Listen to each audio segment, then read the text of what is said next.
Hey, what is up, guys? My name is Daniel, and today I am here with a $2,000 editing PC build. This is for, 3D modeling, video editing, photoshopping, I guess, if you do that. Anything that just requires a decent, CPU and hard drive to render this stuff to, I guess, and RAM and things like that. Anything that basically isn't gaming or live streaming or whatever. I mean, you can live stream and game on this, but anything that isn't gaming or live streaming and requires a lot of horsepower, essentially, this build will be good for. So getting into this, for the CPU, on the Intel Core i7-4960X Extreme Edition 3.6 GHz 6-core processor. Right now, this is $1,024, which seems like a lot just for a 6-core like this, but this does actually perform very well. As far as the Extreme series go, from the benchmarks I saw and everything, this is the best Extreme series value-wise, price to performance-wise and everything. Plus, with the CPU cooler we went with, you could overclock this to, I don't know, at least 4 gigahertz or something, 4.2, 4.4, whatever gigahertz with the CPU cooler. So yeah, for the CPU cooler, I went with the Cooler Master Glacier 240L liquid CPU cooler. It's not Glacier, it's actually Glacier. I don't know, Cooler Master, what is your naming scheme? Why did you do that? So yeah, for the price of this, it's $100. It is a 240 millimeter rad, if you couldn't tell already. But yeah, it's a pretty good cooler for $100. Honestly, better than the H100i, I think. I'm pretty sure it's actually just as good as, if not better than the H100i, which I believe is also $100. So yeah, moving on to the motherboard, I'm with the Asus P9X79LE LGA 2011 motherboard. I almost butchered that. This is $220. I do go with this motherboard a lot, even for higher-end X79 builds, but that's just because, it's pretty cheap. Even though this is an editing build, I don't generally go with amazing motherboards because a lot of people don't have upgrade room in their pockets. They don't just want to fork out another, multiple $1,000s to fill up all the PCIe slots or SATA ports or whatever that you get with a nicer motherboard. So I did just go with this. If you do need to in the future, you can upgrade the motherboard. But for the sake of price to performance in this build, I would rather upgrade other things like the CPU and RAM and hard drives or whatever, which hard drives, somebody's going to hate me for this, but I'll get into it in a minute. For the memory, I'm on the G-Skill Ripjaws Z series, 32 gigabytes, which is 4 sticks of 8 gigabytes, DDR3, 1600 megahertz memory. Right now, this is $305. I think for the majority of people, 32 gigabytes is enough. Me personally, I have 16 gigabytes in my rig, and that is more than enough for me. I barely ever hit 14 gigs. I think the most I've ever hit is 15 and a half, maybe.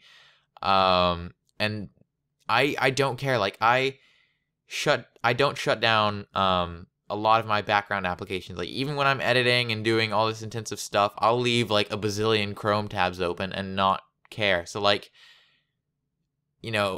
if I were to care and shut down a lot of my background applications whenever I'm editing or whatever, then I'm sure the most I'd ever hit is 12, 13 gigs, So for the majority of people, I think 32 gigabytes is enough. Now, if you do very, very heavy editing in Premiere or After Effects or whatever, then maybe you could step up to 64. But I think for the majority of people, like I said, 4 times now, 32 gigabytes should be enough. So yeah, for the storage, like I said, well, I didn't say anything yet, but I went with the Seagate Barracuda 3 terabyte, 7200 RPM internal hard drive. This is $100. Now, this is a pretty controversial choice just because Seagate drives usually fail a lot quicker and are slower than WD drives. 90% of the time on my channel, I go with WD drives, but today I didn't, just because a lot of people do like the extra room. I don't know, I just did it. But yeah, upgrading hard drives are one of the easiest things to do in your PC. It really is. All it is slide it in and plug in a SATA cable and a SATA power cable. That takes literally 4 minutes to do, even if you're technically challenged. So yeah, you can always upgrade this later, add another hard drive, add an SSD, do whatever. So that shouldn't be too much of an issue. And even if you don't want to get this hard drive, just swap it out. That's you don't have to buy this build exactly. You could make changes. So you have the video card on the XFX Radeon R9 270X 2GB double dissipation video card. This has a $30 mail-in rebate right now, making it $160. This is a really good card overall, especially with the $30 mail-in rebate. Like, the XFX double dissipation video cards are relatively new, I think. I'm not completely sure about that. But, they're pretty cheap. Like, I'm not sure the exact performance on these coolers, but these new double dissipation coolers are, like, dirt cheap. So, I don't know. They don't seem to be too bad. The reviews are good everywhere I look, so I went with it.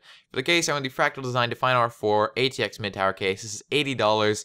$80 is a steal for this case, like I've said in numerous videos before. This case was supposed to be, well, not really supposed to be since the H440 came out after it, but this case is the competitor, or was the competitor, to the NZXT H440. And then all of a sudden, a price drop just happened. You know, Fractal's just like, oh yeah, let's just push it down to $80. I don't know if that's temporary or not, but this is now $80, and the NZXT H440, I believe, is like $40 more, or something like that. So, yeah. The windowed version of this case is actually like $30 or $40 more, so I wouldn't really go with that one. But if you don't care about having a window, then definitely go with this, as it is a high quality, very quiet case for $80. So yeah, for the power supply on the Corsair Builder Series CX600, 80 plus bronze, or 600 watt, 80 plus bronze certified ATX power supply. Right now, this has a $20 mail-in rebate, making it $55. It's a very good overall power supply, and this build we're only using 451 watts, so you know, you get about 150 watts of overhead.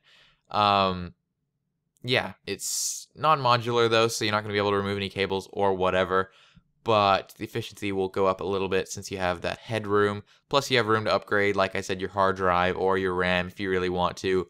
Now, going crossfire with those two 70Xs, you don't really have enough room to do that on this power supply. You'd have to upgrade the power supply. But anyway, yeah, thanks for watching. I just forgot my outro again. What is my deal? I make content, and I post it, and subscribe. Peace. When I step up in the place, say yo, I step correct. You all in check. I got that head knock shit.